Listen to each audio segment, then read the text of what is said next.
I'm sitting inside one of Bear Woman's potential ground bed systems. Looks like it was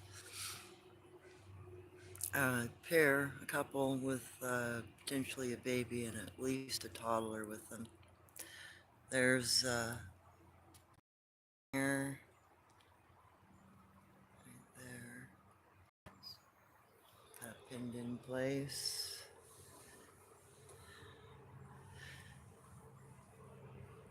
And over here, there's still some evidence of having been used recently.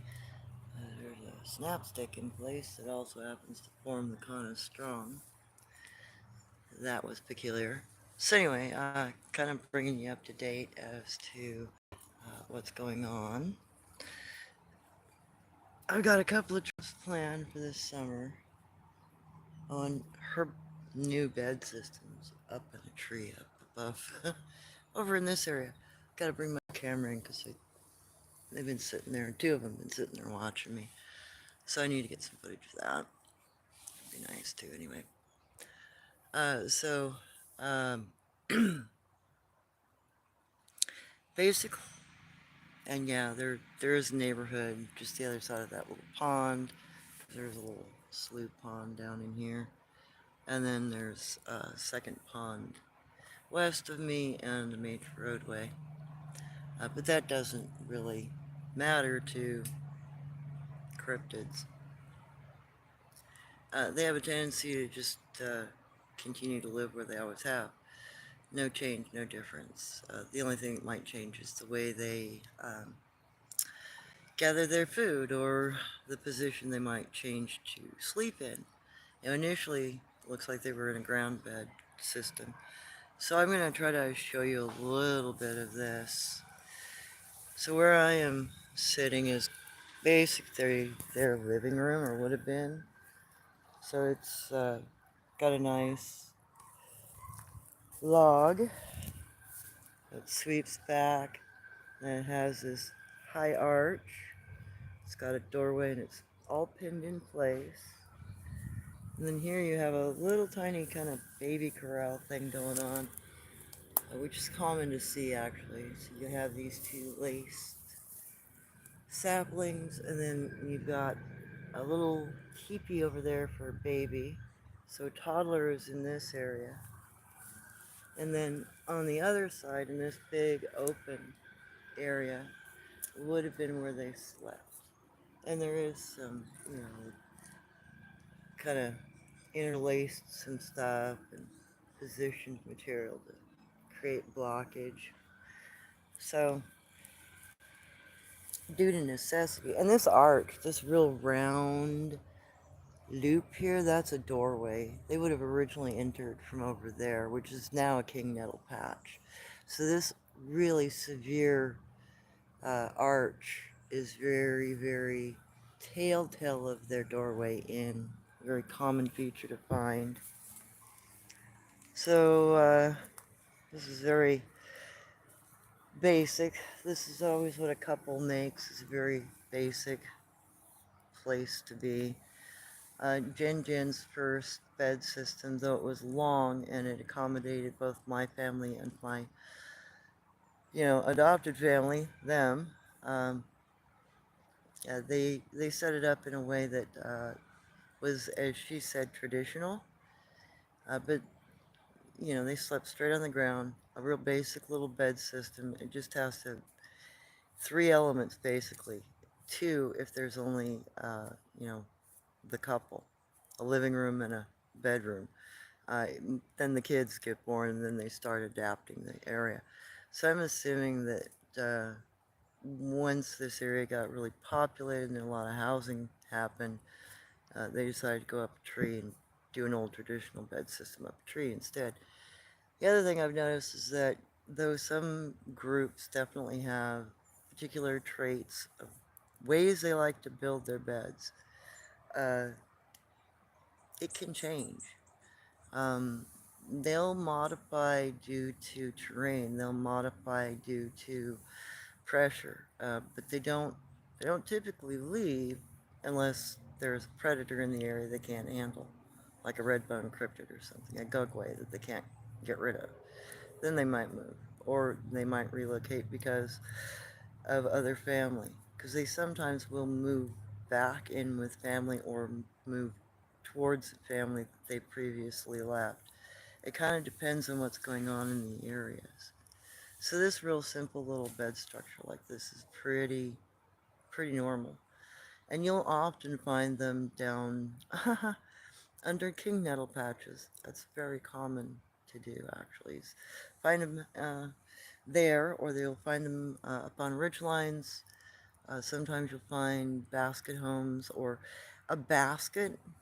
Now there's also watch points that are kind of a basket, and they might be mistaken for a bed if you don't understand what they are. But I've seen them off the coast up in the Puget Sound area in Washington. Have a couple of pictures of some. Crawled in a couple of them. They're really comfy and they're very strong. So the ones I found up in Washington were always on cliff sides or out on the end of a ridge line that overlooked either the open ocean or a river, typically. And they just build this, they make a huge loop, like the one over here in the ground. They'd pin it, and then they'd lay, one of them I found had half a tree laying across it. And they just kind of wove a few of the branches together in front and in back, and just, it was really nice. You could bounce in that thing. And it was in a hang point, off cliff. I mean, when you were in it, you were looking at air. There wasn't anything for like 80 feet below you. So it was not even really connected to the ground. It was more hanging in, off the cliff, woven into the tree, and you could just access it from a hang point. So those might be mistaken for beds. Those are actually watch points. That's when they're hunting or when they're watching something out in the ocean that they're looking at. They'll be on a high point like that to do it, just like we used to as natives.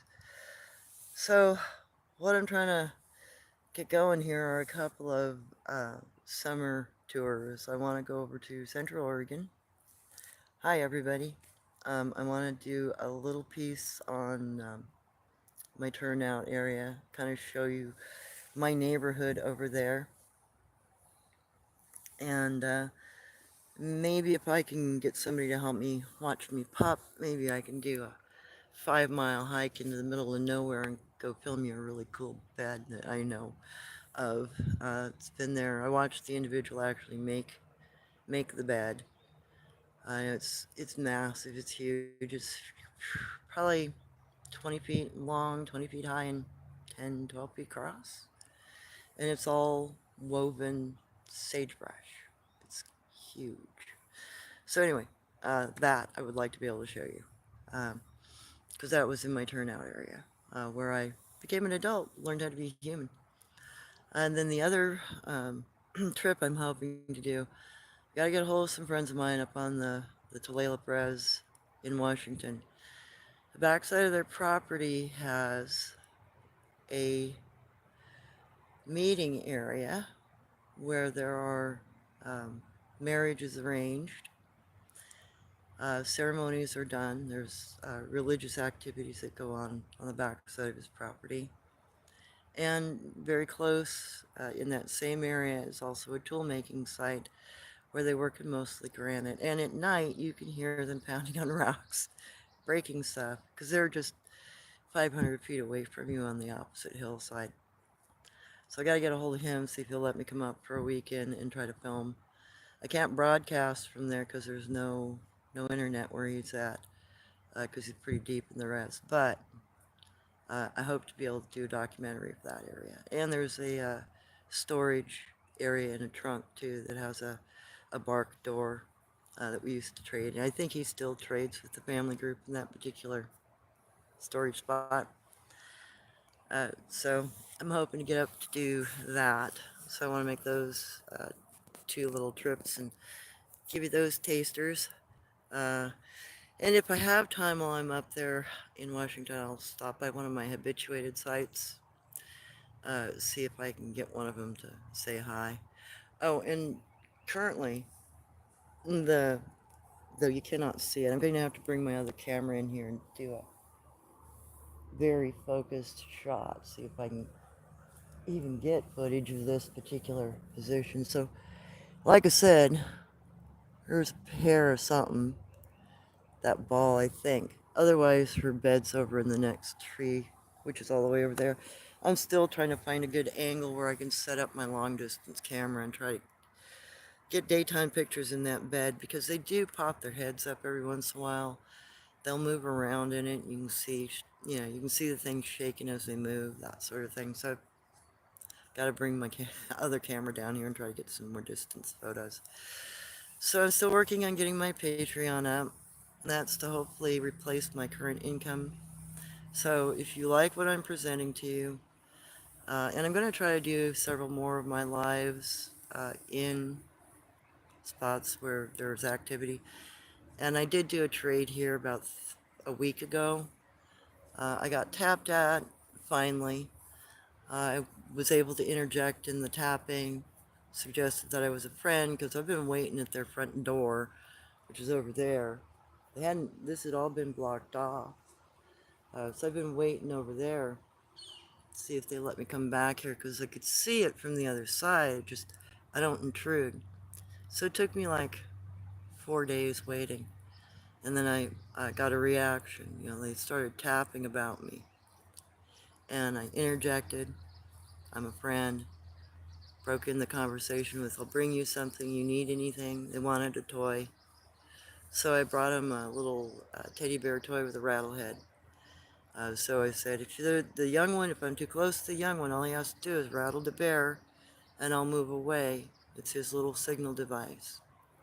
So hopefully, and they finally picked it up. It's gone now. And then this bed system doorway was broke back through.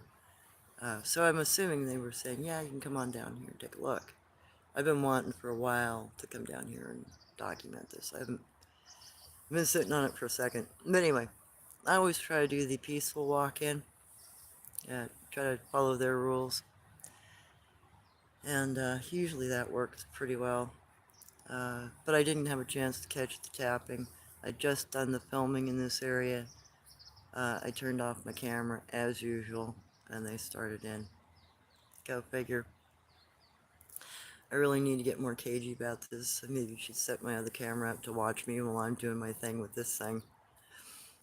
So let me see. Hi, everybody, and thank you. I've raised $400 with my GoFundMe towards getting a pop-up. My vehicle is completely fixed now. I just replaced the battery and my timing wheel, I think it was, because it was wobbling and had no grease left in the bearings. It was squealing bad. Oh, I am here in Northwest. I am Oregonian. How you doing? Govind? Govind? Sorry. I'm really blind, and it's not bright down here. Heyo. Hey, Jody. Yeah, I'm glad I'm up here too and alive. Oh yeah, Karma's doing her thing, chilling, being the baby girl, laying all over some trail talk. I just came across, what's the channel about? Safal, we're talking about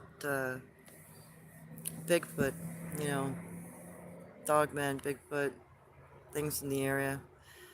Don't have any giants here. Uh, no Anakim, but we do have other things.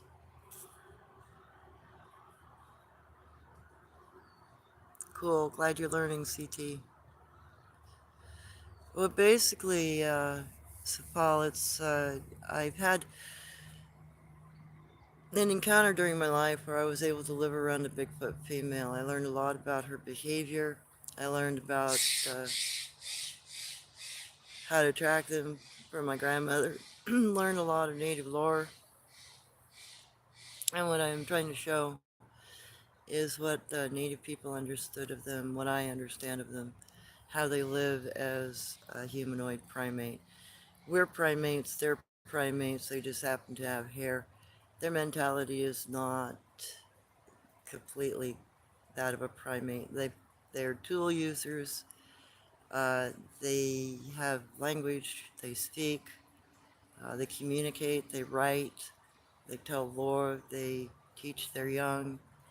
They have culture where they interact with other groups. They have a tribal system of trading.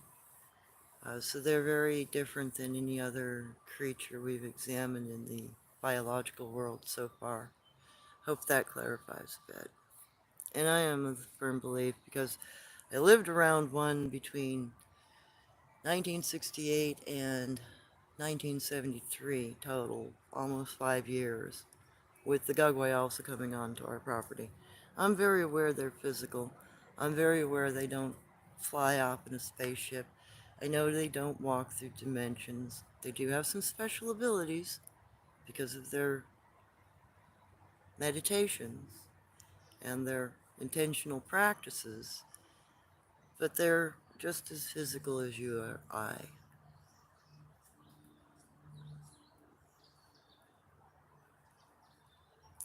CT, what is around us and the danger of the forest? If you don't know the science, the other themes. Yeah, right? No 411s. Yeah, the boogeyman marker, though it is a very simplistic marker, just represents two eyes and a nose. That's because this is all you see of it before it grabs you. It's what the stories always tell. Even Jen Jen, when she retold me the story from her angle, the boogeyman, you only see him here, then he grabs you. It's because he has to be very close to you to see you. Most of them, Gugway, are blind because they have cataracts. Their diet's really bad. And they're cannibals. They have black whites to their eyes. They're a primate. Unlike Jen Jen, the Oma female, and Guanch, the Guanch male, they had whites to their eyes. They had human-looking eyes. And Jen Jen's eyes actually had a kind of a hazel, though her eyes were ringed brown, she had kind of a hazel core to her eyes. So she had unique coloring. But the Gugway, he had brown eyes and black whites. He had primate eyes, a very different creature, and he had claws and slightly longer canines. Uh, Both Guanch and Oma have fingernails and not as expressed canines. They also have a diet that consists of more than 20 items. I mean, they have a very omnivorous diet that consists of several hundred different varieties of plants, roots, uh, fruit, uh, vegetables, animals, all kinds of stuff. All very, very omnivorous, very different diet than the Gugway.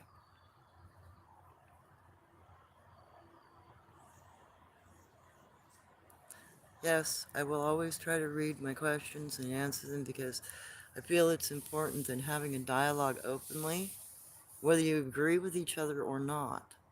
An open dialogue is the only way to solve this puzzle because there are a lot of opinions, there are a lot of modern mythology, there's a lot of unusual concepts about them uh, that kind of actually get in the way of understanding what they are because you're not actually putting yourself at ground level in with them.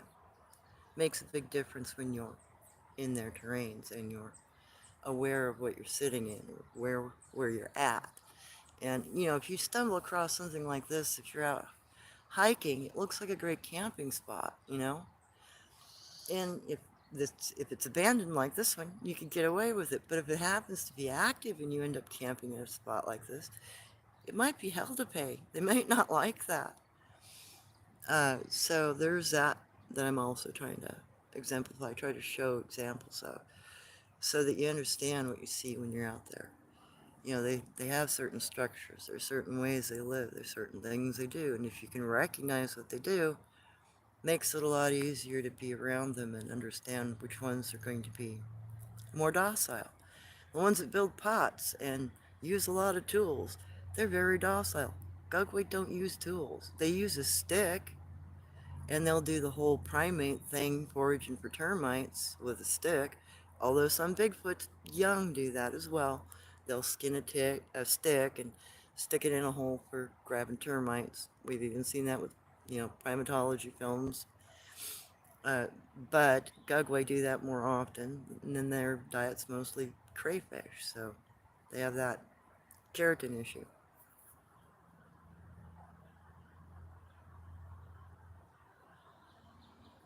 Okay. Oh, thank you, CT. Well, I've had a lot of experience, not just growing up around them or being introduced by my dad's friend, Uncle Ong, when I was 2. There was all the stuff that my grandmother pointed my mom to and all the lore that she taught me. And yeah, I was taught about, the Adena giants, the Adena Mound giants. Our tribe called them the Sisiya. That's a Sioux Indian name for the Paiute named Sitaka. So all 3 of those names are actually talking about the same giants, just difference in culture. So it was still taught, that kind of lore, the standard lore that you're taught. But I was also taught how to identify this sort of stuff. Where are you sitting? When you go out on your turnout, is this a good place to sleep? Well, yeah, this one is, because I can get away with it. So it's that kind of knowledge that I got, the background of the lore, which is a little different angle. So yeah, I'm hoping to get my Patreon up. I'm still working on it. Please feel free to look it up. You can look it up, go to the Patreon site and just look up Northwest Native Tracker, just NW Native Tracker.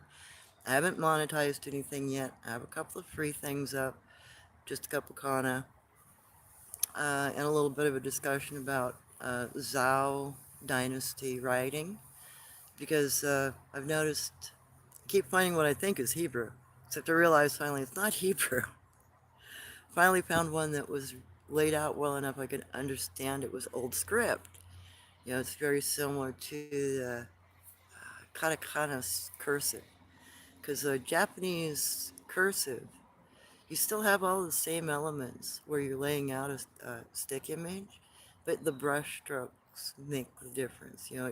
It picks up the other, what used to be angular strokes, and it makes a single sweep out of it.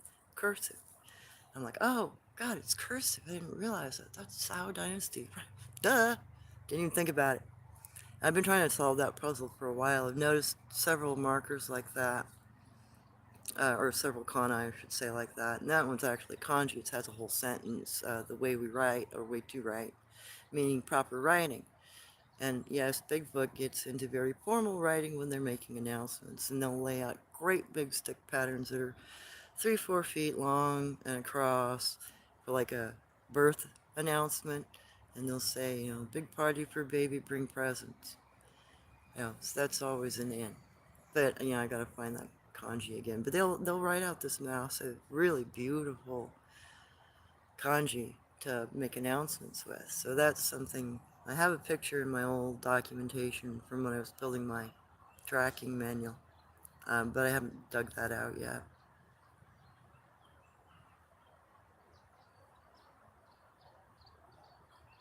Yeah, Safal, they're real.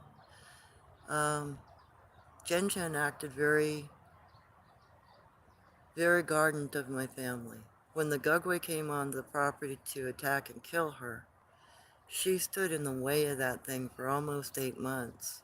It nearly killed her. It beat her up, it starved her, it molested her, she got pregnant a couple times by it. But anytime that thing moved towards our house, she would put herself in the way. Anytime it got too close to the opposite side of our house, she would knock, she'd pound on on one side of our house, the opposite side, to let us know, get away, come here. So she tried to guard us from it, and she did a good job. Oh my God, she did a good job. That's why I was so glad I was finally able to scream and call a mate. So there are a couple of misnomers about mating calls too. Let me clarify that right now. The females, they make a scream like a woman. Really shrill, really loud, like somebody getting murdered. That is a female hasn't had an arranged marriage or hasn't been able to find someone to marry within their local family groups. There are no males available. She has to go out, sit in a tree, and scream for a mate. The male does not scream back. The male moves silently, quietly into where she's at, observes her, sees whether or not he wants her as a mate. If he wants to talk with her, he'll coo at her. Oh, and they'll do it from close range, 3, 4 feet away. They'll sneak up on you.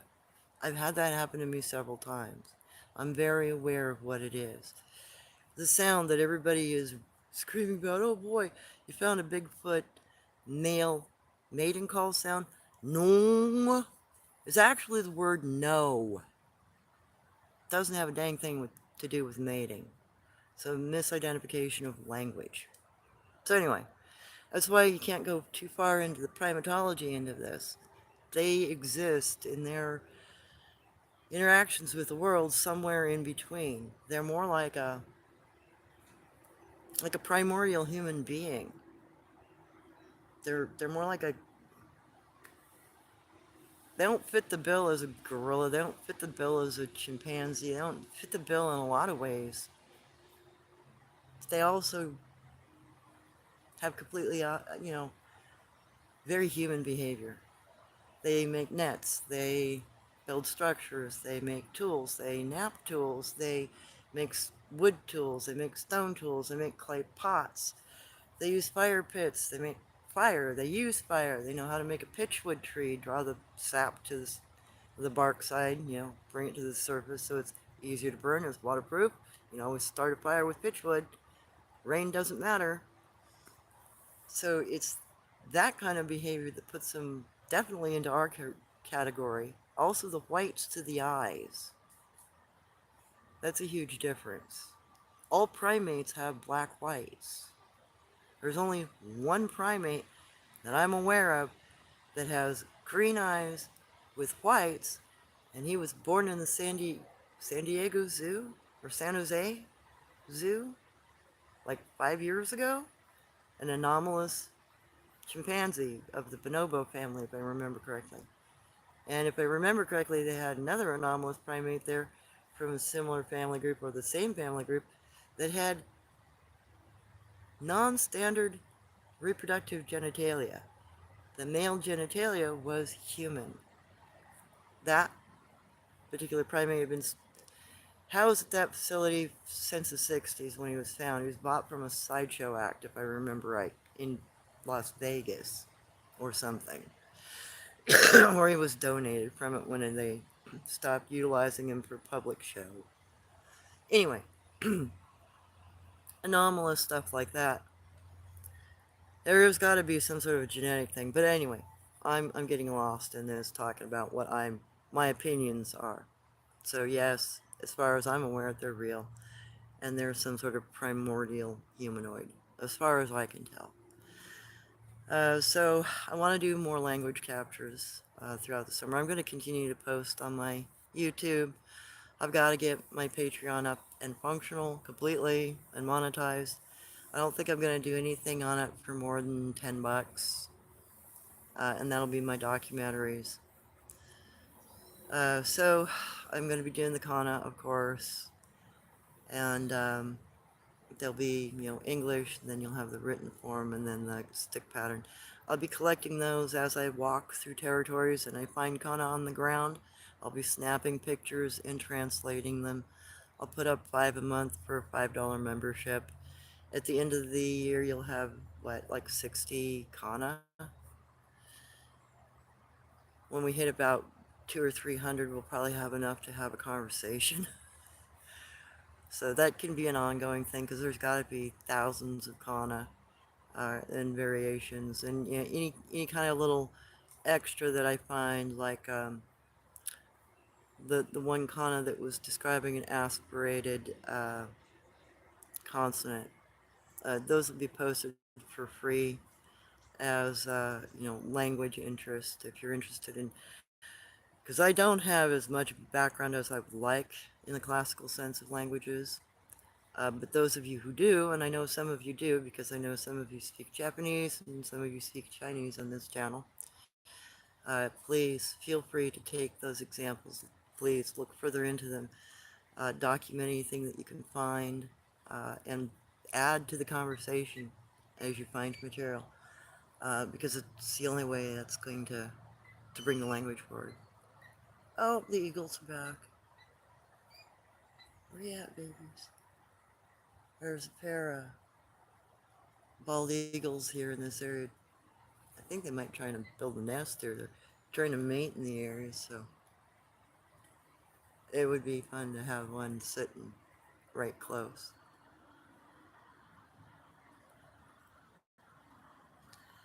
Yeah, the nearest giants that I'm aware of are in the Rockies. My grandmother said they were bald and gray-skinned and were about 12, 14 foot in height on average, and that they were cannibalistic and lived in caves. The the biggest thing is the red-bone people. All of the cannibalistic species, yeah, they live in caves. But stop saying it's fucking big. Sorry for the vernacular. Stop saying it's Bigfoot. It isn't.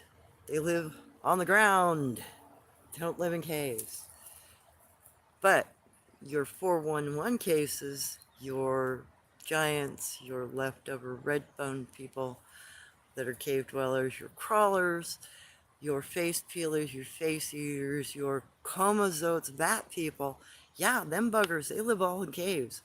My lore is very aware of that. I'm very aware of why my grandmother always said, don't sleep in a cave, because predators live in caves. So there's my opinion on that. That's what my lore has told me. That's what I understand to be the case. And yeah, there maybe been some troglodytes in a few areas like us, living in caves. But by and far, the majority of everything that lives in caves is flipping cannibal from everything that I've been told by my lore, by my grandmother. With the exception, there are a few, like there's still a Yahi, like tribal group here. It's underground. They live in a big cave system. I know where it's at. I know where the front door is. I will probably never do a documentary on them. I'll do a preservationist documentary, probably under the guardianship of a lawyer to be released at a later date after my death. Because I don't want them bothered. When the natives were, genocided here on the West Coast, that particular tribe decided they were just going to go live underground. They went back into an area they knew, and they've been there ever since. So they've been here living in the cave system, and it's here in the Northwest. I know exactly where it's at. They've been living in that cave system since, I think it was the 1820s or 1830s when they went into it. 1830s, right after the genocide started. So anyway, if I lose you, it's because I've moved 5 feet and I might lose reception. I figured I'd give you a back shot into this behind area. So, yeah, I'm just trying to get my GoFundMe moving along towards the pop-up. I got to get a tow package put on that's $580 for a Jeep, which really sucks. But I figure I'll do that once I've raised the first third of the money I'm hoping for. And then I'll also go up, pay for my resort package, my camping package, get that all updated. And I might even talk to them about what kinds of pop-ups they might have to offer me. Because thankfully, they also handle RVs. They were repairing my RV in 2012. I had planned this trip to start then. I had a 31-foot Class A RV. I was able to be out in the woods for a month at a time. I had a 150-gallon propane tank on, a whole bunch of other stuff, solar panels, blah, blah, blah, blah. And then my last spouse kind of destroyed not only the vehicle, but the income that I had set up for that. So my research plans got put on hold for 14 years-ish. Okay, so Eric, what's the largest meal you've seen? Oh, thank you, I'm glad you like my channel. Well, Eric, that would have been the sun-faced male during my turnout. I went up on Cliff Point to investigate where I'd seen him before, and there are also mountain goat up there. So, sitting up on the cliff face trying to look down, see where the heck he might have gone to, because there was old growth, like brush spruce over there, um, juniper, a bunch of scrub, really old sagebrush. And I'm like trying to see if there are any pathways through it. And then I hear something behind me, and I'm used to goats coming up behind me on that particular hang point. And it wasn't a goat that time. It was not a billy goat. Oh my God, he was like 15 feet tall. He was huge. They have pale skin like us. He was black haired. He had a very round head. They don't have as much of a conical head as the patty types do. That's Guanche Bigfoot. Uh, God, he was huge.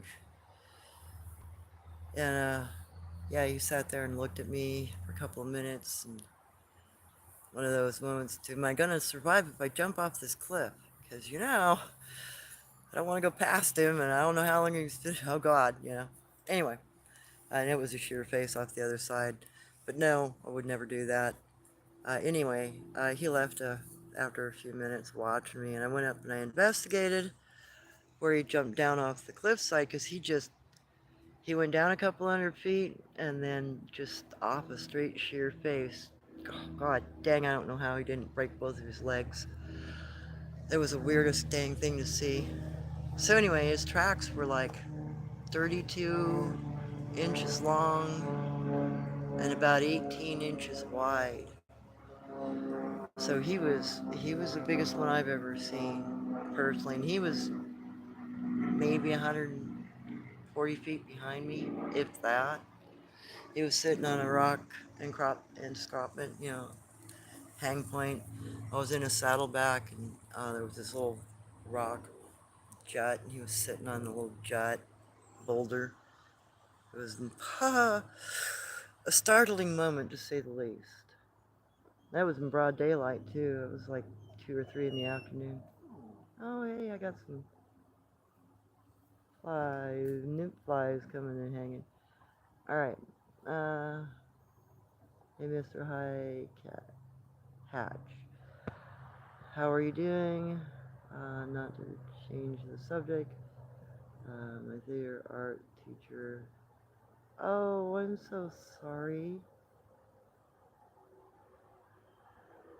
Oh, yeah. Dementia's not a good one. Pray for his family.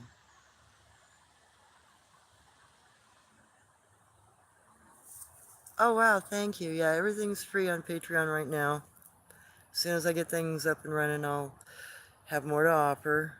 Um, Hopefully soon. Just bear with. I'm getting used to the system. Took me like a week to get my phone to cooperate with me and get my settings right so I could upload stuff. Ugh. There's a lot of misinformation online. Oh my God. So I did it by trial and error. And looking at their help pages. Gosh. So hopefully it won't be too much of a bear and it'll be up here real soon. So currently there's going to be a few things up for free. I'll do a few more little mini documentaries, that sort of thing. Just try to introduce you to what I want to do and kind of show off what I'm after. And hopefully, if I can get that up, I would really love to be able to quit my job, because I'd love to be able to go back up to Washington to my habituated sites. I have 3 major habituated sites up there. One of them's on res, and that group, there are 22 in that group, and they'll sit at night and tap with you, whistle. Occasionally they'll talk. I build a big bonfire and just hang around, and they'll interact with you. I want to catch that kind of interaction. It's a lot of fun to do that. I'll have to grab some of my old friends that used to do that with me up there and go do a new circle. And then a couple of the sites that I did a lot of my finding the bed structures, finding some other very unique old stuff. Those sites, I was in them often enough. Some of the individuals will walk by me. I've got, used to be one that would wave at me. He passed behind me as I was going down the path, and if I turned around and waved, he'd wave back. I'd love to be able to catch, and he'd do that at about 100 feet. He'd let me see him. And their bed system's even more rudimentary than this. They have an open air bed system. It's just a big hollow. They don't even have any cover over where they sleep. But they get really gardened. If you go in there at night, they get really gardened about it. And that whole area, there's several in that area that'll come close. It's also just south of there where the juvenile sat down next to me while I was investigating a bed system. I got to the smallest little dome on the far end of it, and he was still off eating in the bushes. I didn't realize it, so when I was in taking pictures for my tracking manual, here he comes right as I run out of space on my camera. I sat down finally to have lunch. No more battery left. Like, dang it. And there he is, little turkey. So, I hopefully can get back into areas like that. And maybe get some close hand experiences again. Then there's 2 sites where there are individuals that sit in plain sight up there. One's next to a lake that I'm aware of, and the other one's next to a local pond area that I'm aware of. Then they'll sit in broad daylight. So I'm going to go up and try to film those individuals. Both of them are female. One will get up and walk away as soon as she realizes you notice her. She'll walk off into the marsh, into the swamp. The other one, you can get within about 40 feet of her before she decides you're too close. And then she'll stand up and walk way off into the lake and go swim. Or sit down in the reeds, tules, and disappear. So hopefully they're both still alive. They were both getting pretty gray 14 years ago. If not, maybe I'll find some others. But anyway, I'd like to be able to get up into those sites. And if I get myself situated where I could just sit in those sites and, take my other camera in and run documentary footage, gosh, there's one area alone that's a half-mile ravine. I can get them crossing back and forth. I can get them going up and down the stream system, popping their heads up over bushes as they do their thing. I know how they forage within that area, and I can time my camera throughout the day to position where they move to. And there are some breaks in the foliage that I can get really, really good footage of them. So hopefully, that's my goal. If I can get on the road, that's the kind of thing I'd love to be able to do. That and go back down to, Northern California, down into the sequoias. My mother showed me where there's some petrified dinosaur tracks down in the sequoias with Bigfoot tracks and human tracks all next to each other. It's a hidden location. Hopefully nobody's destroyed it. And then I know of a sun circle, Native American sun circle here in Oregon that's part of Bigfoot worship area, part of their creator. They, as far as I can tell, they still have very Native American kind of beliefs, so very indigenous. So I'd like to document that because I would like that protected. Hopefully somebody would come forward to make sure that never gets disturbed, because it's out in the open. If anybody realized where it was, it could be destroyed, and I don't want that to happen to it. That's in my turnout area. Okay. Oh yeah, Jen actually caught up to me the other night. Of all places, out where I filmed the peacock. Yeah. 2 nights before that, Guanch had left a marker and tapped a sequence to me. And then Shura's startled me. She showed up exactly where she said, God, exactly where she said she was going to be. She didn't let me get too close. I got to say hi, but they're gonna lead me to their bed system. So hopefully I'll be able to get to see them soon. And I don't know. I'm kind of torn on whether or not I will document that or just keep that private. I might keep that private. It's been a long time since I've been around them, and I would like to have some family time. I'd like to know how many brothers and sisters I have, other than Ara, their firstborn boy, whom my mother, I guess, relayed conversations through. I think Ara would visit my mother a lot. Oh, thank you, Elizabeth. 411 cases, yeah. It's a lot of the red bone people in my personal opinion. And that's something that really needs to be clarified. We understood, especially the Lakota, we understood these people, the Sabe Bigfoot as our forest brothers. You went to them for help. You would go to trade with them. If you needed anything that you couldn't get any other way, you'd go talk to them. That was always the way. So, it's very different. Other tribes, they didn't have as good a relationship. Some areas had, more red bone people. No ability to establish a good relationship. If you've got cannibals living next door, you're pretty well goofed.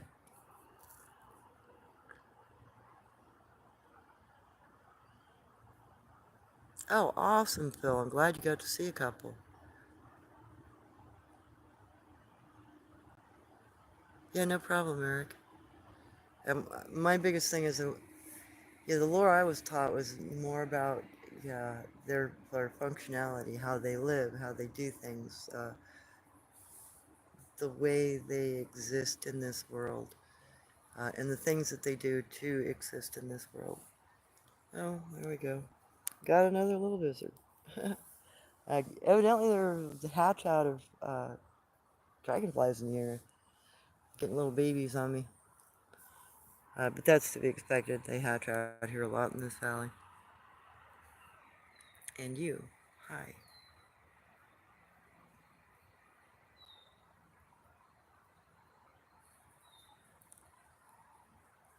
All right, buddy.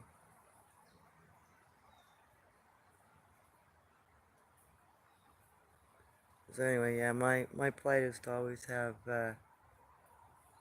things living around me and landing on me half the time.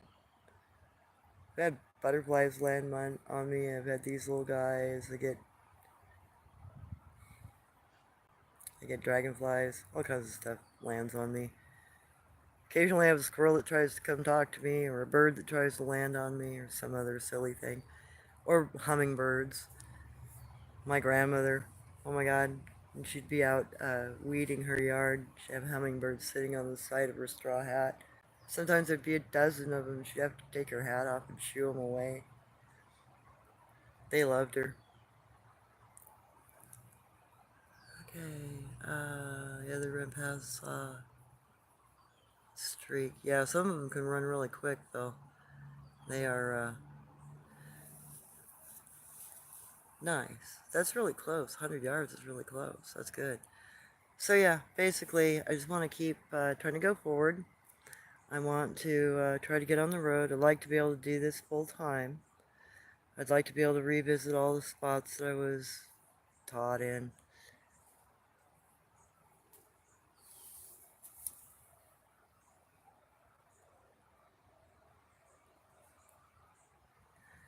And, tell you about those lores and those stories and those spots. I'd like to be able to take you into my habituated spots and then back into my turnout area. And, in the eventual future, I might mess around with it a little bit this summer. I really have this desire to try to show some of the basic skills that you learn while you learn how to hand forage. How do you make rope with nothing, for instance? How do you make fishing line with nothing? How do you make a fishing net with nothing? What do you do? How do you do it? How do you make a clay pot with nothing? How do you fire it? La da da. So I might, start doing a little bit of that, and I'll put those behind. I'll probably put those behind a paywall, just because those are some skills that would be really useful for people to understand, and in the right terrain, and the availability of different materials. As I travel, I can also do different documentaries for each area's materials, because where elm bark grows proficiently in mass, then you'll have a lot of elm bark use. You can make all kinds of stuff out of elm bark, and alder, internal bark of alder is also really good for that. If you saltwater treat it, that stuff. There's a tree frog somewhere in here. Um, if you salt treat it, it'll last a little longer. Natives used to use alder, elm, yucca, or cactus fiber for a lot of their fishing material. If you weren't using gut, but typically we'd use woven materials for our lines and stuff. Yucca in particular is very strong, and you can use very thin fibers of it. You can part them out and use those. Those are very strong when made, and they last forever. Teasel and some of the other fibers, you can pound the fibers out of those like you do with, or scrape them out. They're also a strong fiber. We'd also weave in like your hair, or take hair from your horse's tail. Whenever you brush the tail or they lose hair, we'd add that to rope, make it stronger. So there's those sorts of skills I'd like to be able to show, and give you guys a chance to be able to identify those possibilities, and along with it, show what Bigfoot does is the same stuff as I find stuff, because in the redwoods I could find fishing nets a lot. That sort of thing was easy for me to find, because it was done a lot. Up north I can find bed systems really easily, ground systems, because they're everywhere, and hang point systems, and jet point systems, stuff like that. They're everywhere. Like the ground bed systems, these small bed systems are all over this area. Like you can find these throughout this valley, just about any area you go into.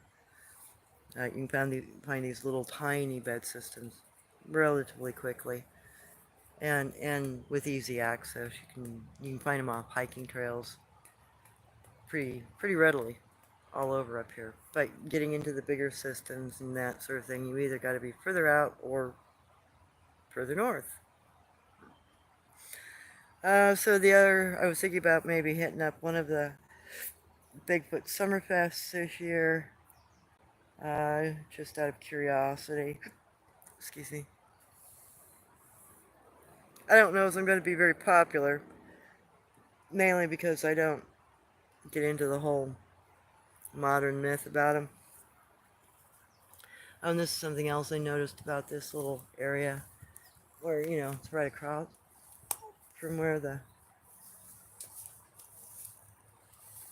toddler sitting area is. There's also a little bit of hand grasp evidence where it looks like something stabilized itself while walking. So all of this material, all this moss is gone. Little identifiers like that. Identifying what the behavior is when you're sitting in an area. What are they potentially doing? What does it signify? Do you have a mash down spot because they've been sitting on it like I've been sitting on moss? Now once you mask down moss like this, it won't come back up for months. It won't come back up till the next rain. So, if you walk into a little area, then you don't see anything other than just a sit spot, mashed material. That right there can clue you into whether or not something's around you. But if you don't know to look for that, or what it might mean, how are you going to know? So it's been really good weather here. I have a couple other sites that I can broadcast. I'll probably start doing lives from this spot, or I'll do over in the, let me think, where the babysit spot was in the tree basket. I think I've got enough bars I can broadcast from there as well. So I'll be doing the broadcasts in areas where they're, known material sitting around, known structures, already recorded, already exemplified. Um, Sometimes I've got knocks over there like I have here. I don't know if they'll do it while I'm sitting here doing a live because I'm talking. But in the offhand chance that they do, we'll catch it. Oh, and that I went back through the video of the last kind of growl sounds. There was a doe potentially behind me somewhere because there was a fawn in front of me. I hadn't realized he was in the gully sitting, probably laying just off the edge of the trail in front of me. So that might have been me being in the way between a doe and her fawn, and the doe was being grumpy with me about that. Sorry, guys. So potentially that was what those growls and gurfs and gurgles were. I looked up the deer uh, females doe sounds when dealing with a young one, because as soon as I realized there was a fawn in the in the first film, then I went, oh god, I probably mistook that. It's probably a deer. So I started listening to sound recordings of doe and how they call and how they warn a fawn and the sounds that a fawn makes. So I think what I caught was the interactions between a doe and a fawn. Sorry, guys. Just wildlife of the norm, not wildlife of the unusual. But that is also the same area I got the hoo yacht words. So that's the other. I really want to get some more of the language. I really want to get more of the language because samurai chatter, it just means they're speaking ancient Japanese or ancient Chinese. Uh, and it's just not being understood because you're not used to hearing the words. Um, so, hopefully I can get some more of that. But I do want to focus, while I'm going, this summer I will be focusing a lot on the kana and kanji. It was really nice to find that one Zhao period kanji though. Man, that was really cool.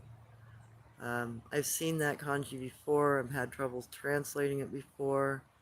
So, that last it was all laid out in flat material. I finally understood. Oh, it's cursive brush strokes.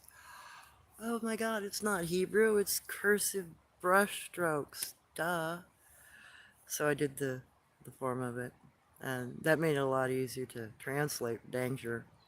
Because otherwise it would have been re or something and just an alphabet letter with no consonant, I think. Anyway, so that was nice. And the Shaman Dogman area, there was the word Zhao put down. And, it's a family name, true, but it's also a period name, an era in history, which I wasn't even thinking about when I found that originally the first time. So with those two inclinations referring to Zhao, period, my guess is that's why the formal writing looks like, higher, old katakana, old hiragana formal writing. And the people that I've had help me translate those kana, or kanji to be proper, say that they are incredibly formal. It's a script as if you were to present to the Emperor of Japan a very floral script that is written and very ancient. Very formal, very ancient, very high class, highbrow. So there's a difference. Their common language is now considered a very highbrow language. So is, their language is part of our language. Again, doesn't put them in the family group of gorilla. Gorillas don't write. They don't speak either. So Houyat is spelled Houyat.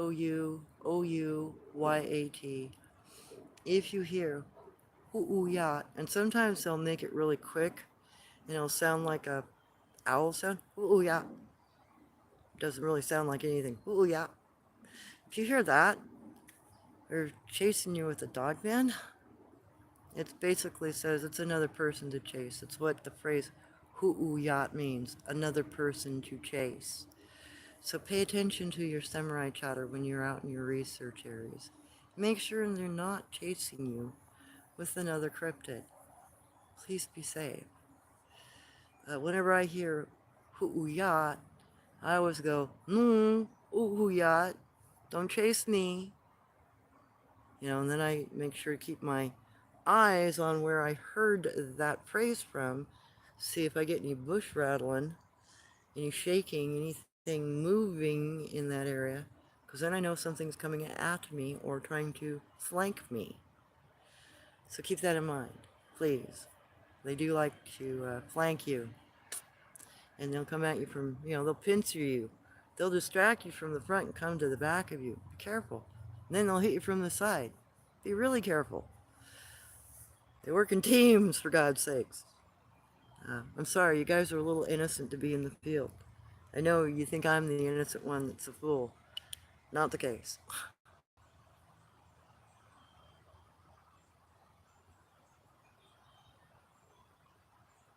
Yeah. Yeah, I kind of want to... I might document what I do with Jen Jen if I ever get it back around to seeing her face to face. If she'll let me. And if I can find her before she passes on. Thankfully, she's still alive, though. She's probably really gray by now. I know Guanch is really gray. He's the color of um, sun-bleached freaking driftwood now. He's so gray. So there, let's see, he's 63 and she's 65 this year. So they're both in their 60s. It's another 10 years or so. Maybe a little longer, depending on how good their health is. And how, I mean, he looks really healthy. I've seen him in the daylight. He looks really healthy. She hasn't shown me herself yet in the daylight. She hasn't let me see her. I'm hoping she's alright. But anyway, yeah, I might leave those as something to be published after my departure from this world. So, yeah, I'll keep that private. I'll do what I can, though, and I'll show what I can. But yeah, I would really, really, really, really love to be able to get on the road. I'd really love to stop my job. And I like my job, don't get me wrong. But I feel that I'm more of a use in the field. It's more beneficial to people and in my community as a whole, to document, the lore, and to document the proper way to enter a spot. So you always wait at the doorway till you get a go through, till you make a trade or you get a good result. And then they might show you a spot that you can sit, and they'll let you come into an area. So this area is probably still frequented by some of the young ones, because there is a little bit of evidence. There's a couple of snap sticks in the area, for instance, the one sitting over there on this, on the branch itself, the limb itself. That's something's coming in here. They're not doing a whole lot of sitting, but something came in here. So, yeah, I think that I may have just got something thrown at me. Or is it a goose? Did a goose touch it? Yep, that was a goose splashing down. So yeah, I think it would probably be more beneficial to be in the field, document the areas that I've been to and was educated in, and make that available. Hopefully I can clarify for people who are doing earnest research. I'm just bumming around doing my native thing and interacting with the people I've always interacted with. This more or less been my daily life anyway, forever. I got in, did a full year to habituate some areas and build a tracking manual. But, it's in my blood. Once you've been around a cryptid, they're part of your life. And, it becomes easier and easier to understand what they do the more stuff you see. So hopefully that experience can be shared. Sounds like way simplified activities and beautiful areas. Yeah, yeah, their way of living is quite simplistic. They hand forage for just about everything. They'll set a few traps. The bigger the bigger the family group gets, the more need they have for night hunting and for setting traps. A little tiny group of 4 or 5 individuals, though, they'll hand forage. They don't need anything else. Once the family group gets more than 10 individuals, and 10 is about average, but I do know locations where there are 20, 30, sometimes 80, a couple of hundred individuals in an area. And when that happens, then they need more traps. They need more tools. They need to speed up the food collection process.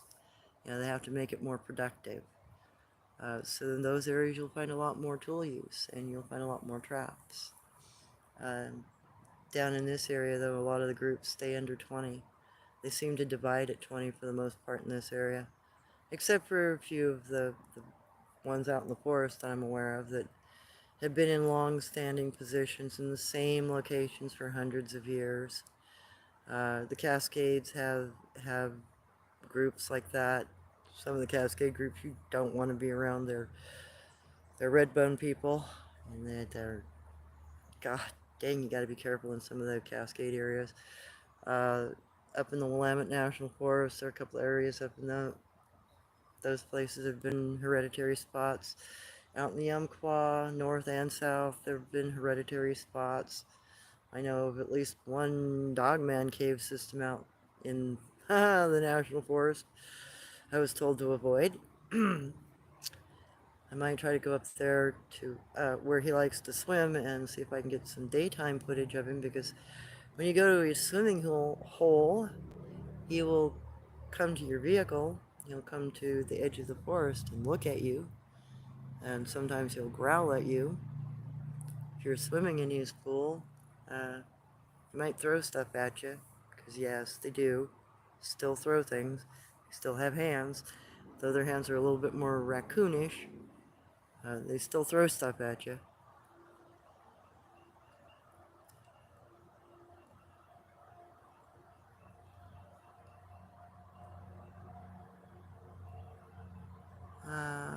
Did the population of cryptids increase or decrease in the recent times, and why? Well, when we had the forest fires in northern Oregon, or northern California, southern Oregon, the Baker Fire and all of that happened in 2019 and 20. And then we also had the fires east of here, up Blue River area that went all the way almost into Marcola area. Yeah, during that time I saw, because I went and checked. I spent a lot of time out in the smoke zone just to see what was going on, how they were reacting. There were a lot of orphans that came out of the Baker Fire area. A lot of the Bigfoot in this valley grouped together to create kind of a fire relief line, so to speak, and it followed the riverways. So I was finding locations all the way into the Willamette River where high iron concentrate okra stone was being ground. Okra, when you powder it, you can throw it on a fire and it will quelch a fire. It will put a fire out because of the iron content in the rock and the powder nature. It will squelch it. So what they do, and this is something my grandmother witnessed, the Yaren that my grandmother grew up around would steal their flour bags, and they were putting ground okra in them. She didn't understand why until the Yaren family accidentally let one of their cook fires get out of control one day, and it started a grass fire near my family's cabin. Here, all the Bigfoot grabbed their bags of okra and they're throwing okra powder on the fire and throwing it in front of it and putting the fire out. So they put out the fire, grass fire, in front of my grandmother when she was about 4 years old, throwing ground stone, the okra stone, on the fire. Then she understood it wasn't just to put out the campfire at night, they also used it as a fire deterrent, preventative, if it got out of control, how to put a fire out. So the family groups in this area started creating a fire line. They were grinding the okra and sending it towards the forest fire. The groups that were closest to the forest fires had volunteers that were going in with bags of okra powdered, and they were bringing out children. They were bringing out survivors. One group that I watched probably brought 30 or 40 children out, and they were from all different kinds of groups. I got a few pictures of some of the young ones during that time, and they were anything from boogers to other skookum to guanch babies to oma. It was just everything. They brought everybody out that survived that they could. And then the next process, once the young ones were, you know, rescued, and some survivors were rescued, injured were brought back. There was one individual I noticed was limping, looked like he'd been busted up pretty good. He went back in. He was still getting more children out. So his family group then housed those children for a summer, for the rest of that year, and on into the following spring. I observed that they had a lot of activity. A lot more fishing was going on in a lot bigger numbers, probably 40 kids in the area. And then those children were kind of parted out down through the river system and the streamways, and they were relocated. One of the relocation spots was down where the tool maker is. The old shaman who makes all the tools and teaches young ones. He got about 10 or maybe 14 juveniles in, all boys, and he did classes all through that rock bed area. And he was doing turnouts too, because they did male ceremony, where they use a freestanding stump to indicate the boys are on turnout. They're showing off their skills, so they'll go through turns, and they'll go for several days at a time and perform the skill necessary and come back, and they have a little celebration, pass the test kind of thing. He did that all that summer, the following summer. And then at the end of the summer and through on the winter and then the next spring, as the young ones got older, he was arranging marriages. So those boys then, once they proved themselves as being able to forage and hunt and provide for a family, he also uh, arranged some marriages for them. So those then relocated, and some of those groups I've found a couple of them again in the South Hills where I was getting all the language stuff from, and you got that open sit where there's a lot of trail talking going on. I think some of the groups that are coming there are some of the younger ones. The age bracket is about right. They're still learning more skills and still trading. So keep in mind they've got their social avenues they interact through, and they do support each other. They do assist with the next generations going on. It was very interesting to watch, and I got a lot of that on my computer. A lot of that documented, but it's old footage. I'm gonna have to go back through it and clean it up. I wasn't using a very good camera at the time. I didn't have a good one yet. so I was using one of my old ones. So I'll rescue what I can from that. But, you know, at least I can do maybe some slideshows and stuff and present material. Fire smoke and California, yeah. You guys are already starting in on that whole early season fire stuff. Uh, Dogman Cave system. Well, some of the bigger dogmen, the ones that scrape 12 feet, there are some stories about them living in caves, or in the mouths of caves, to be more specific. That's how my grandmother claimed it. But I don't know. I don't know. Don't know for sure. I know that the spider sloth, which is carnivorous and a carrion eater, I know it lives in a cave. And I know where there's one of those up in Washington. I got to see it during the day. And I didn't have a chance to take a picture of it because, again, I was at the end of what was left of my camera's battery and I was out of space. I'd cleared two camera shots to take a picture, popped my camera up to retake 2 pictures because I just deleted the last 2 track pictures I'd taken to try to get a picture and my camera died. Couldn't get the pictures. So, and now that area has been completely clear cut. I know there's a cave up there. I know my father was taken to the cave where that particular spider sloth lived, that family group. He said there are pictographs at the front of the cave opening, some very unique stuff. It was a medicine woman that took him up to that, Toodle Indian woman that took him to that cave, and he got to see the spider sloth as well.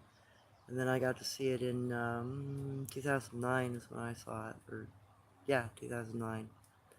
I was traveling down, visiting my mother who was in a care home at the time, trying to make the arrangements to move her to Washington. And I was doing some side research, went and investigated the hillside. So yeah, I need to go back in, maybe hopefully document that area if I can get into it. Do you believe dogmen and werewolves are 2 different species? Yes, because one is a human that takes the shape of a dog, and the other one is always an upright walking dog. There are records of cynocephali, which have human feet, supposedly. The cynocephali were from India originally. Alexander the Great ran across a city of cynocephali that had about 2,000 individuals living in it. And they have flop ears, usually, and human feet. And some have tails, and some have jowls. But the Berber tribes have an understanding of the Mamarike, which are dogmen. They're average 7.5 feet in height. They look like Anubis, an upright walking dog with a tail. They don't have human feet. They have dog legs. Their back legs are dog-shaped. They do have a tendency to set their heel down, though, at times when they're walking, and they'll give you a very funny little narrow channel with a very dog-like front paw, but a little channel where the heel sits down. But they have a fluffy tail, kind of like a standard Australian Shepherd's tail or a Golden Retriever tail. It's a bit of a shaggy tail. Very pointed black Anubis ears are always black. Every one of them I found have been black. I haven't found so far a dogman yet that isn't black in color. It doesn't matter the size, shape, or whatever. They're always black in this area anyway. Seemingly here on the West Coast. Let me think if there are any other I can think of. Well, the Greeks, one of the first rulers of Athens, I think, was a dogman, if I remember right. There's some stories in ancient Rome of a soldier that came back from Germania that was conflicted with werewolfism. He turned into a werewolf. His whole family came back and bit his family, and there was for a time, I think it was around the time of Augustus Caesar, there was an outbreak from the Covina, Covinus family. Covus family. It was one of the patrician families of Rome. Became werewolves. Can't Cobus, Covina. It can't be positive they have sounded something like that though. I can't remember. It's a long time since I read the book about it. It was a snippet that I read. Oh God. So when I was studying up on Julius Caesar and Augustus era, I ran across a snippet. God, what writer was it? Anyway, there is some lore about werewolves in Rome, ancient Rome. So let me back up and try to answer a few more questions. Okay. How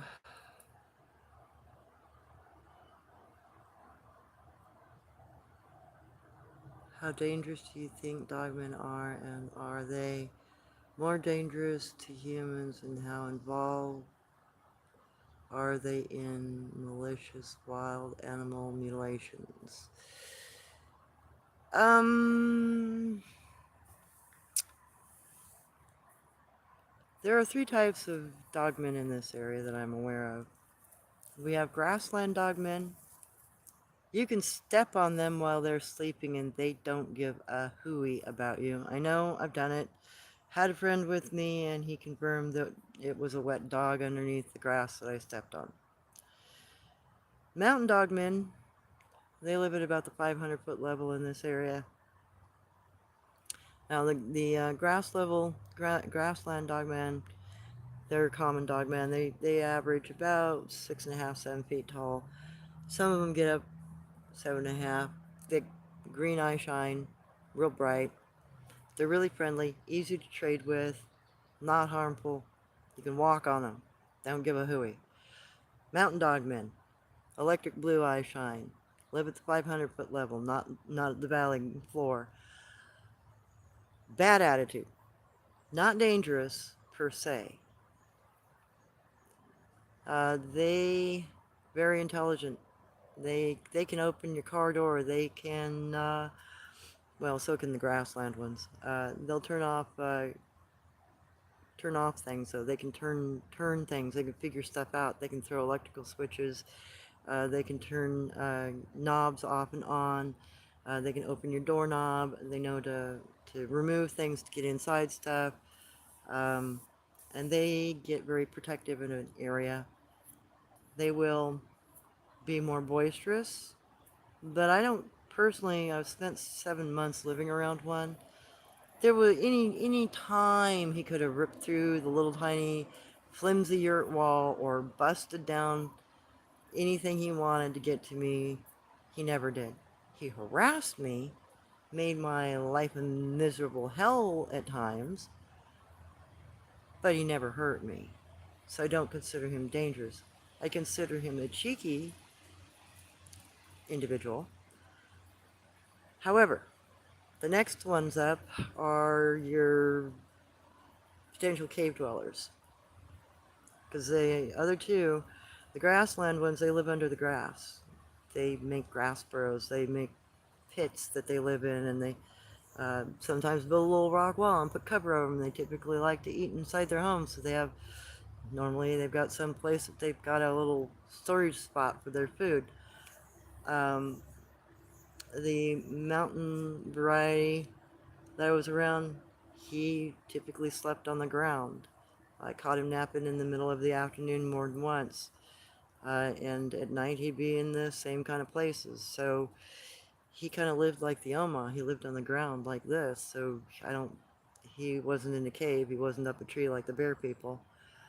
But he did have a couple of roosts up the trees, and he could climb a tree because he did have raccoon-like hands, and he could still do a lot of the maneuvers that we do. Um, but the ones that get bigger, the 12-footers, I suspect they live at higher altitude. They live up around the 1,000 to 1,200 foot level, as far as I can tell. They are. You don't want to get close to them. They will growl at you. I get a really ominous presence off of them. They sit in a freaking dark cloud when they're trying to hide from you. They exude darkness. They have a dull green eye shine, kind of lime colored. And at night they'll sit in the shadows or they'll lay on the fucking ground and look at you. I don't like them. I've never been able to get real too. I've never wanted to get very close to them. The one that I did get close to a couple of times, I felt like I was going to be eaten. The little bit of tracking I did of him, yeah, he's dumpster diving, but he's coming down through a graveyard and he's skirting through like neighborhood areas. He goes through town. He's the guy with the inky dog tracks. Um, but the reports I've gotten of him, the people that have seen him claim he wears a skull necklace that's got different kind of animal skulls on it, with one that looks an elongated skull in the center. It looks like a human child, but it's a skackum child, or maybe a guanch child, but more likely a skackum child. So I think they're probably more dangerous, and I think they live higher up, and I think they might be more cave dwellerish. But there are 3 types that I'm aware of here on the West Coast, not just one. And I haven't even gotten into the other potential stuff here. Okay. And I have an example of how they'll eat a pheasant.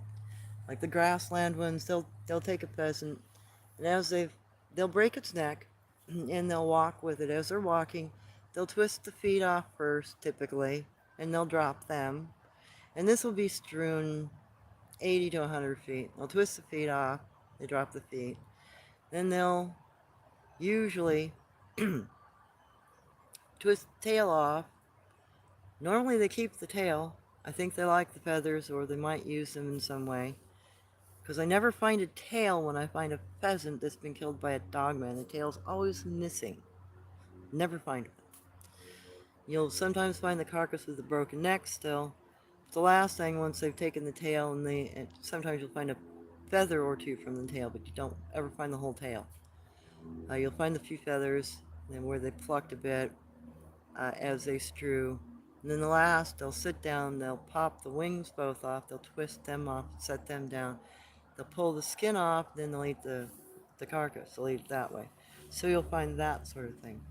Deer are typically done in a similar manner. I found that down in the gravel pit dogman area. They'll peel a hide off of a deer, and don't always get it one full hide. Sometimes it comes off in strips, and sometimes they're collecting backstrap sinew, so they'll actually break the tail of the deer and they'll pull the back strap out up to the back of the neck. I've seen that. And typically when they're done doing that, because of the force of pulling, the head and some of the flesh, like the hide, will typically be up in a tree, flung by accident, and they're left with the back strap and the tail in the hand, the head up in a tree and the carcass on the ground in front of them. That's how that evidence happens. Seen that. I've had documentation of it. Ended up losing it. But that's one of the ways they'll do that. Otherwise, you'll find a chewed-on carcass is another normal thing. But you also have to realize we've got lizard critters on the west coast here too. So some of the predation might be due to another cryptid that still isn't identified. And they might coexist in the same area. Just because you got one kind of thing in an area, like a Bigfoot, doesn't mean you aren't going to have other cryptids or even other life forms from elsewhere in the same region.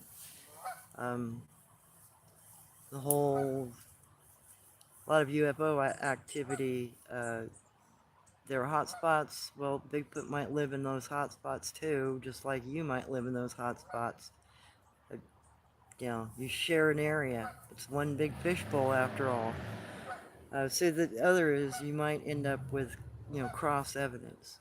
Like down in the gravel pit dogman area, there is a family of lizard people. So some of that evidence in that area is going to be related to lizard people instead of dogmen. And if I can't sort out which one's which, I'm going to assume they both belong to the one I can see, the dogman.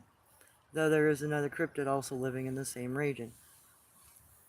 And I mean, they hunt together. Those two groups will forage together.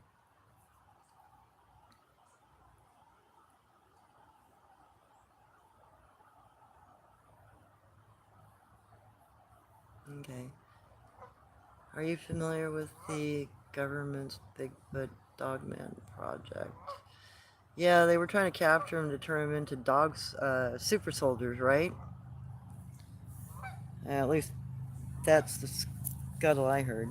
I mean, I know they can't clone them. Uh, they don't have the tech. They can't clone Dogman or Bigfoot. And I've heard that from people in the labs. Yeah. One of those conversations where the person comes and finds me and goes, well, da da da da da da. So if the person was right, then they can't clone them. So I think they'd like to clone them, but they're too much of a genetic anomaly. From the things that I can tell you from just being around Gen, uh, Darwin's freaking fishbowl, oh my god. And Uncle Ong, too. I don't know how you'd clone them. For one, I think they were both very unique. The nictitating membranes in the eyes are decidual leftover nictitating membranes, that little bump in the corner of our eyes. See, humans used to have nictitating membranes. We don't have them anymore. We lost that aptitude like 100,000 years ago. Bigfoot still has nictitating membranes. So do the wild men. So do Gen. All of the ones that I've run across, even the Gugway, he had nictitating membranes in his eyes. So that's genetic difference. That's an anomaly. Uh, Whereas the Gugway's hide on him looked way more like a chimpanzee pelt, because I have seen a chimpanzee coat. Don't ask. I got to examine one. The Gugway's hair on its body looks very much like a chimpanzee. It's 4 or 5 inch long, black hair, no undercoat. Gen and Guanche, they are their pelts were pelts. They had mink hair on them. They had a guard hair with an underpelt.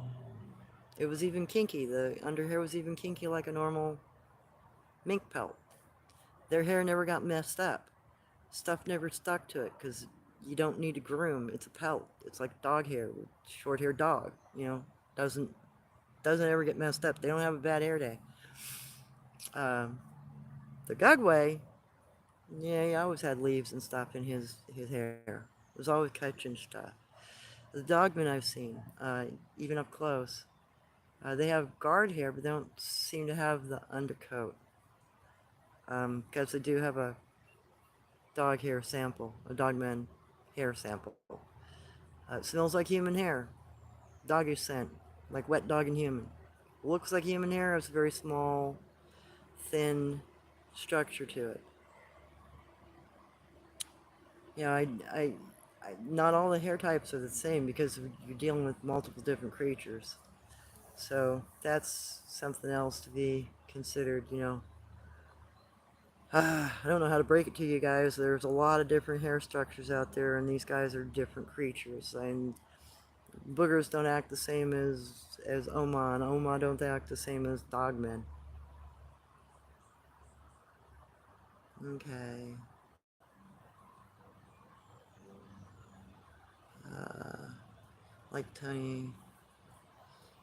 Yeah, I have heard of some of them Some Bigfoot have been medically experimented on, so have dogmen. Some of them have been captured. Some of them have fucking control collars on them. And uh, they're trying. They're trying. Our governments are trying. I hope they never succeed. But yeah, no, unfortunately, some cryptids have been captured, and there is also some inclination that some of the red bone cryptids are still involved in the same old slavery tactics that they've always been involved in, and probably connected to some of the human trafficking issues that we're having globally. And that's probably part of the reason some of that information isn't being released, because of the cryptids connections, unfortunately. But don't blame every Bigfoot for it. Like Tony, Asians have never. Okay. Unless I was asking of the tracker if she is familiar with the government's Bigfoot dogman programs. Yeah, they've been trying since at least the 60s that I'm aware of to either clone, capture, or turn them into super soldiers. Yeah, anything to make a better military system, I guess. Yes, they are very historic, like St. Christopher and Theonis Islands. Yes, yes. Very, very true, Don. I see you have a good historical background. Lots of good information in those old documents. Okay. Right, Zeus. Have you heard about the so-called land between the lakes massacre? Could be a dogman responsible, as is often speculated. Could be a dogman, could have been a booger. Mountain boogers also have a snout to a degree. Um, what some people call Janoska, or some tribes called face eaters. Our tribe's version of face eater was what some tribes call the face peeler. Language, that's another big barrier. So yeah, something did. There was an incident here on the West Coast too that was covered up. It happened in, God, what year was it? I want to say it was 73, 72, 73. Happened in the Redwoods.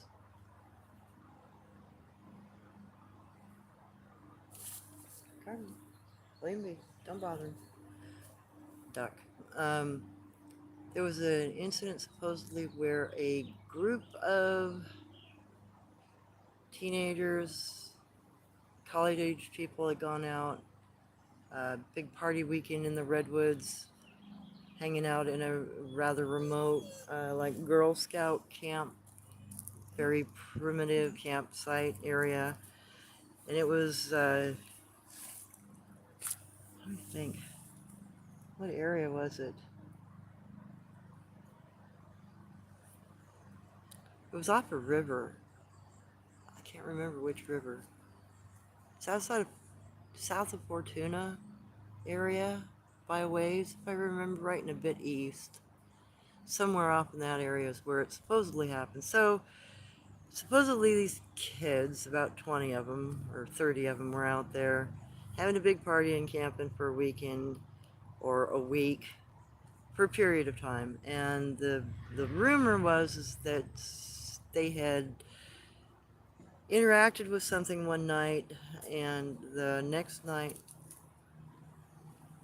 the interaction had been violent, and only a couple of them survived. They got torn apart. They had supposedly harassed, from what the survivors said, they had supposedly poked fire sticks at something that was getting too close to their camp, that resembled your seven shoots, beast of the seven shoots, your booger man. So the entire group of them basically got killed. It was right after that that a lot of the more primitive parks old campsites and stuff got decommissioned in the redwoods. And then another 10 years or so, 15 years after that, a lot of the park systems got closed down here on the West Coast. Reagan got into office and the funding went away. And everything got shut down. Like, I think we lost 65% of our campgrounds along the West Coast when that happened. And it was all the primitive sites, rudimentary sites. The only dogman I've seen for Zeus. There are several for me. LBL. Yeah, there's a lot of activity in the LBL from what I understand, Land Between Lakes. Yeah, no problem, Don. I'm always up for answering questions. I'm not sure. Oh, I still have a bit of battery left.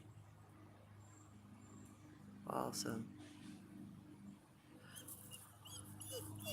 Oh, baby girl. Let me get through a few more questions here. Need lovers? Need loves? Yeah, you need loves. Alright, so, hope you seen Cosmic Wildman's channel. Yep, he's actually, normally on with me as my, moderator, but he's working today. And I really like his channel. He's got a lot of interesting structures that show up. I've seen a lot of structures like that down in the coastal regions of California. Occasionally you'll find that up in Washington, but it's not as often around the Puget.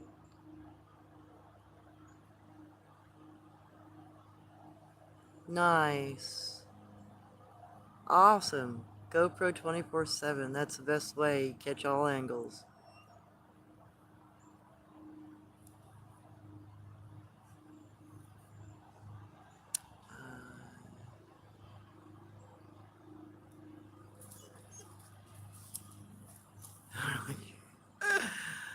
I'm just trying to look out for the rattlesnakes. Unlikely weird pitfalls now. Yeah. When when I'm able to finally show you some of the stuff that they build in the more remote spots, you're gonna be blown away. You know, just been showing you what's locally in this valley. It's gonna be a real head twister when I can show you some of the other stuff. Oh, it's all very real and big boy. The Prius. I don't know.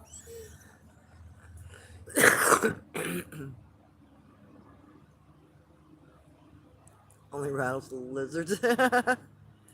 They're lying about being able to clone them. That's a possibility. Maybe with the new mRNA technology they'll be able to. But I don't know if they'd even understand what they're cloning or what they're doing.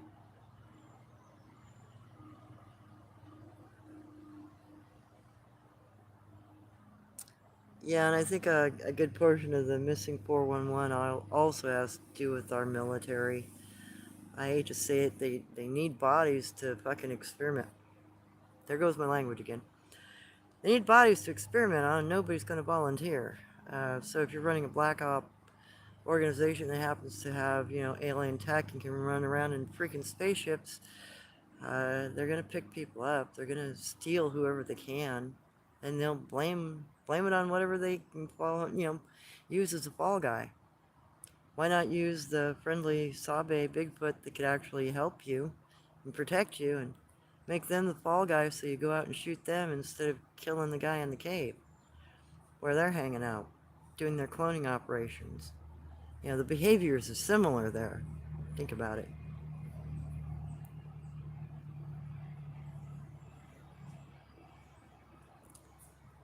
Yeah, I've seen a few videos with collars. You know, collared Bigfoot, that sort of thing.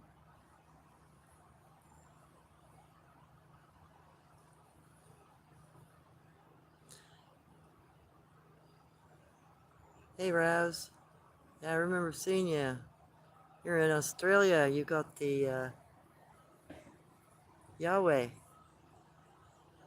In fact, didn't you guys just have a Queensland sighting a few months ago where somebody got a picture of one? Bald-headed thing? looks a lot like a gugway.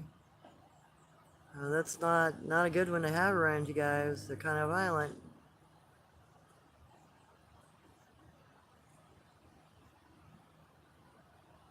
Good to hear it, Danny. Glad you're blessed. Hey, Melissa. I have heard that there are Bigfoot and also ones that look like Bigfoot but are not Bigfoot. Very evil. Is that true? Yeah. The gugway are one of those species that it's quite often mistaken as a Bigfoot. The biggest signifier is they're bald and the black whites to their eyes. And they mimic the behavior. They'll do a lot of the same interaction behaviors with you, and tapping and talking. But the one thing they won't respond to, which is something even Dogman will respond to, coughing, clearing your throat, means I'm getting ready to speak, I'm friendly, hi. In areas where they are friendly, they'll cough back at you. Even the Dogmen will. Gugway won't do that. They will remain silent. The only thing they will do is start creeping towards you like a bobcat or a cougar. They like to come at you on the ground, and they like to get within about 10 or less feet of you before they try to come at you to pick you up. So you've got a very, very minuscule amount of time to dodge left or right, because otherwise you're a goner. But they will mimic Bigfoot behavior. They will mimic it to get you thinking that you're interacting with a friendly Bigfoot, and then it's a lure. It's a tactic. And they're cannibals. They eat each other occasionally. They definitely eat us more often than not. A lot of giants around the world still eat humans. The lizard people around the world, a lot of them still eat humans. My ex-husband had a lizard man try to grab him off a building top that he was on with a buddy of his one night. That was up in Canada. And more than one report came in that how lizard people like to try to grab people. So, there's that sort of thing going on, and because there's no real definition of how many kinds of cryptids are out here, what kinds of behaviors do they have, which ones are friendly, which ones are not friendly, we've got nothing to go on. That's a big reason as to why I've been trying to pump out a lot of information and try to expose people to different locations. I'm sitting in this area, it's got activity all around it, there are cryptids in it. I'm never going to disappear here, and I know it. I know an area I can go 70 miles to my west, and I wouldn't spend one night in that region because of the dark cloud of energy that hangs there and what the heck lives there. I know something not cool is there. A lot of the ground signs similar, but not all of it is. So it's that level of understanding we need to get back to, because there are a lot of these things we don't even realize are there. We don't understand that they're there. Yeah. Okay. Houston, Texas for me. Hey, CT. Been to Houston once. Yeah, I like Cosmic. He is a good guy.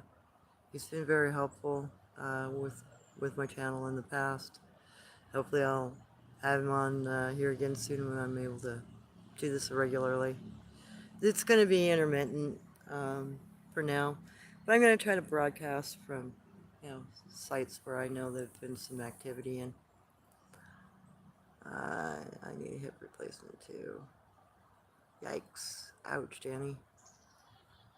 That's not fun.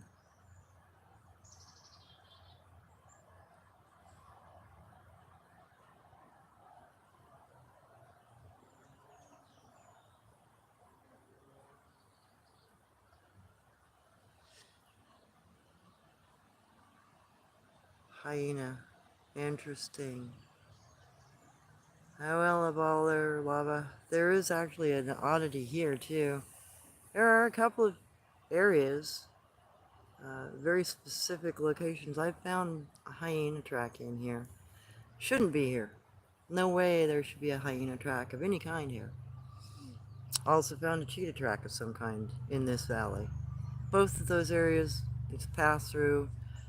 I found droppings in both areas, and I found tracks in both areas. The areas are hours apart in travel time and distance, so they're not related. But yeah, I could believe there might be some sort of a hyena. I mean,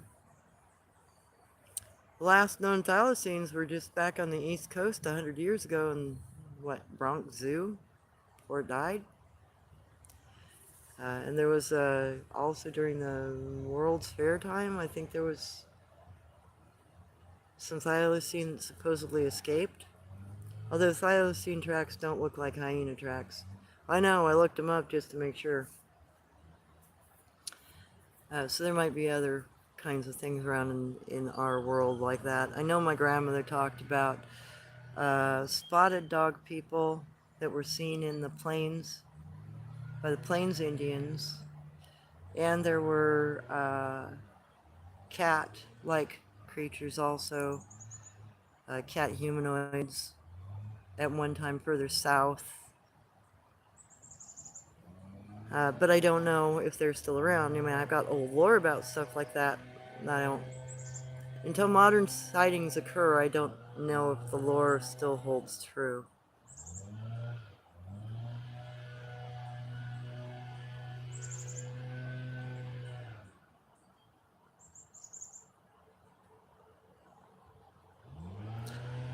Yeah, I've seen some of Dave Pilates' work.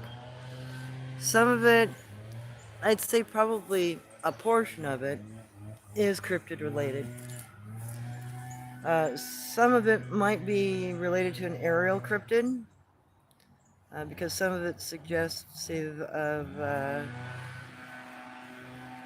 especially with some of the young children being dropped in a location from above, you know, up on parapets where there's no potential way they could have gotten there, unless either you climbed, you know, straight up a cliffside by hand and drug the body with. Otherwise, it would have had to have been dropped from the air. Sorry, I'm getting chilly.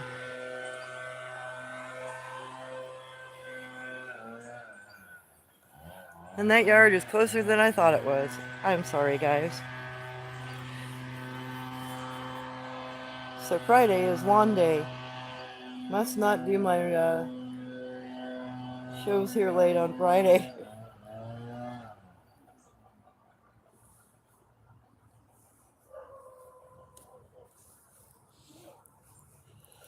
Oh, that's better. Okay.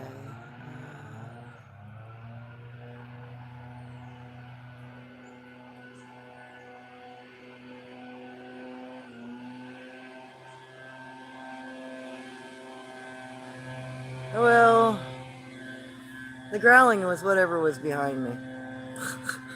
I get growled at every once in a while. It's not abnormal.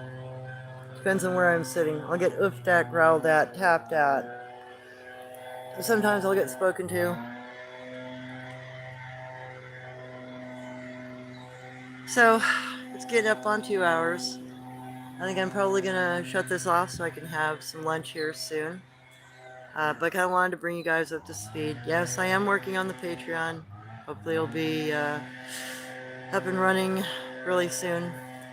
My overall goal is probably going to take quite a while. I'm suspecting it's going to take at least another year, maybe two, before I'm really solidly out. You know, before I raise enough money to get a pop-up to do my traveling in. And probably another year, year and a half, 2 years before Patreon will give me a sufficient income that I could actually be existing out on the road and living and affording my gas and my dog food and you know, all my camping fees. So this is a long haul. It's not It would be nice if it were this summer, but I don't have a rich uncle. Um, so it's going to be an eventual. It'll be a slow climb, guys. Sorry. I know you guys are tough as nails, and I really appreciate that fact. I'm glad that you're hanging with me, and if you can afford to support me a little bit on my endeavors towards getting into the field 100%, please, I'd appreciate it. I thank you. I'm thinking about, I'm pulling this is my 6th work day this week. Uh, Trying to pull some extra overtime, try to get some more funding so I can do the little trips I want to do this summer. And gotta get a hold of my friend up on the res, see if he's got a weekend free where I can come visit. I don't get any vacation time. Don't you dare! Ah! Leave the V. Leave it! Karma? Don't you go after that bumbly bee. You will have the worst sting of your life. Don't do it. She hunts bees. So, Karma, the bee hunter.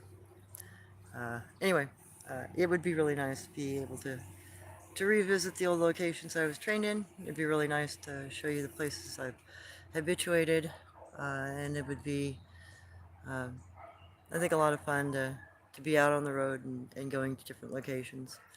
So there's a few little things that I'm trying to do this summer just to give you some other material other than the local stuff. I'll continue to do, all my local stuff and revisit the different sites and keep you abreast as to what's going on in each site as I find things. So you get a little bit more idea of the behaviors that occur. Um, and then just the little documentaries that I can do. Hopefully I can get a couple of those up on the Patreon real soon. I gotta go back up and record Jen's full bed site, the first one that her and Guanch lived in after they left our ranch. That should, that's probably gonna take me another month or two before I'm able to go up again, because it was kind of this last couple of weeks, finalizing the last repairs kind of drained my account again on my savings in, because it was pulley, a battery, what was the other thing? Oh, and I just, starter, just had starter done not too long ago.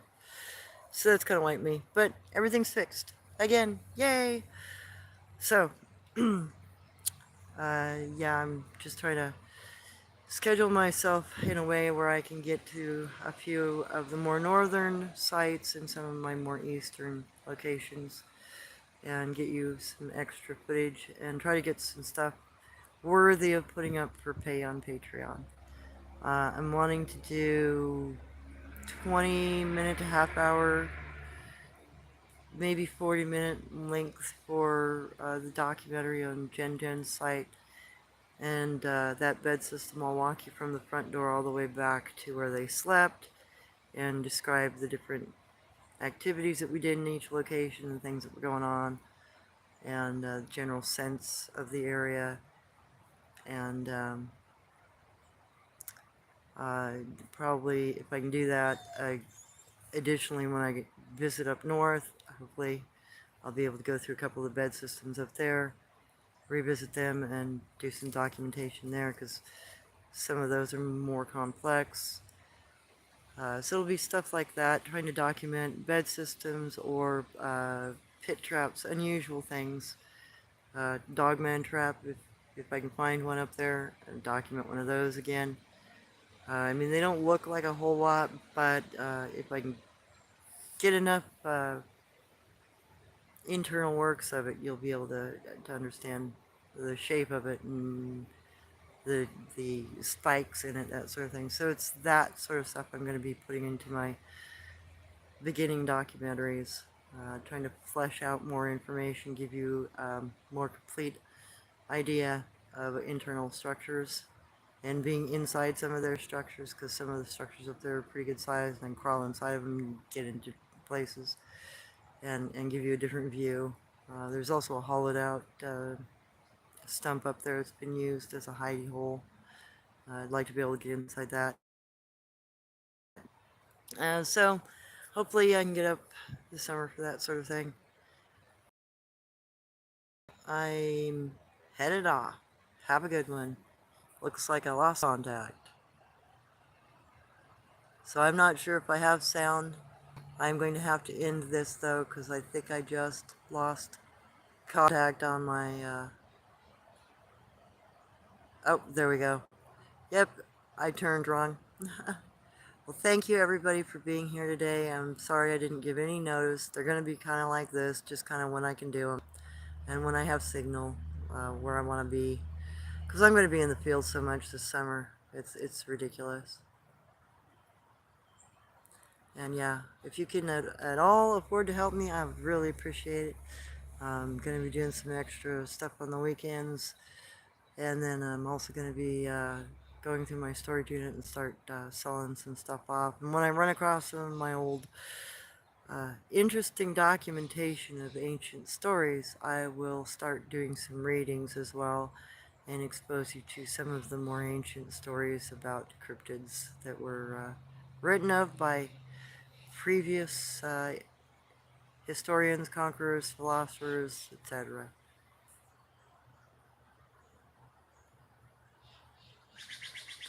Yeah, my karma, oh my god, I'll be driving 65 down the road and she'll be hunting bees out the car window.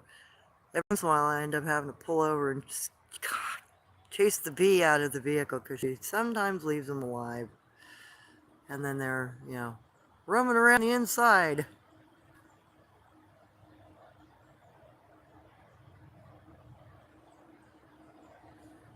Yeah, true, Phil. Yeah, so I'm just trying to get back to what I wanted to do originally.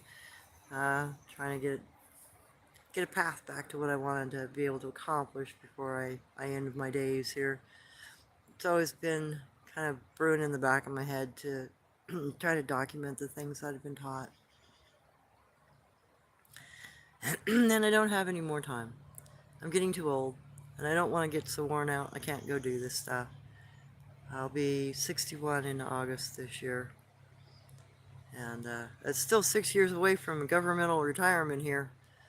Um, I'd rather just do it on my own terms if at all possible, and be able to take everybody with me so y'all get a good education, and so maybe some good experiences. So thank you everybody. I really appreciate you guys.